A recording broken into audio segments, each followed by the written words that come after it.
দেখেন, এই যে এটা কি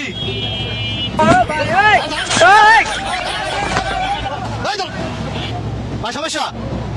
হ্যাঁ, কোন ভাই ভাই বেশি সমস্যা? সত্য পা তো ঠিক আছে? আমি সুস্থ। আপনি ভিক্ষা করেন কেন? কাজ করার চেয়ে ভিক্ষা করা ভালো। কাজ করার চেয়ে ভিক্ষা করা ভালো। পাবলিকের গণদোলাই খাইছেন? না, আমার মতো অনেক লোক আছে এরকম। দেখতে পারছেন একজন ফকির কিভাবে কৌশল করে মানুষ থেকে টাকা হাতিয়ে নিচ্ছে। একজন মাদ্রাসা শিক্ষক, মসজিদের হুজুর এবং নিম্ন শ্রেণীর কর্মচারী, তাদের মাসিক বেতন 8 থেকে 10,000 15,000 মতো হয়।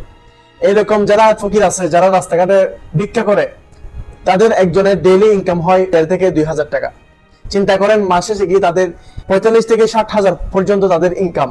একজন সুস্থ সবল শিক্ষিত মানুষ পর্যন্ত 60,000, 45,000, 60,000 টাকা ইনকাম করতে পারে না, কিন্তু ওরা বেশ ধরে 1,500 থেকে 2,000 টাকা প্রতিদিন ইনকাম করে।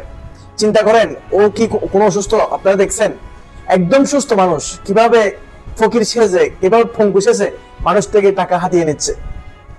সেজন্য আমি নিজে, আমার নিজের কথা, আমি কোনো বাজারে ঘাটে কোনো ফকিরকে টাকা দিই না। আমার নিজের বেতন ডেইলি 4 থেকে 500 টাকা। আমি আলেম হয়ে, আমি শিক্ষিত হয়ে, আমি কষ্ট করে এই 500 টাকা ইনকাম করতে আমার কষ্ট হয়ে যায়।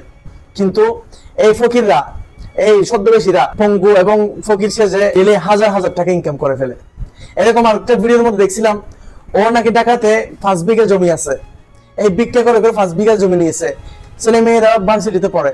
চিন্তা করছেন তাদের ভিক্ষা ব্যবসাটা কিরকম? অথচ আমরা আবেগী জাতি, বুঝতে পারছেন, আমরা ফকির দেখলে মাত্রই 10 টাকা 20 টাকা দিয়ে ফেলি। একবার চিন্তা করবেন কাকে দিচ্ছেন টাকাগুলো। বৃদ্ধ বৃদ্ধ ফকিররা আছে যারা অবশ্যই গরিব, দেখে বোঝা যায় যে মাদের, যে বাবাদের ছেলেরা দেখে না, মেয়েরা দেখে না। এরকম অনেক মা বাবা আছে যারা ভিক্ষা করে। তাদেরকে পারলে আপনি কিছু টাকা দিয়ে নাস্তা কিনে দেন, খাবার কিনে দেন, খাদ্য সামগ্রী কিনে দেন। যদি ওনারা যদি সত্যিকারের ফকির হয়ে থাকে, একটা বন রুটি কিনে দিলেও সেটা ওনারা মাথা পেতে নিয়ে নেবে, কারণ তারা ক্ষুধার্ত, তারা অভাবী। ভিডিওটি ভালো লাগলে কমেন্ট, শেয়ার করে এনাম সিটিভির পাশে থাকবেন। আল্লাহ হাফেজ।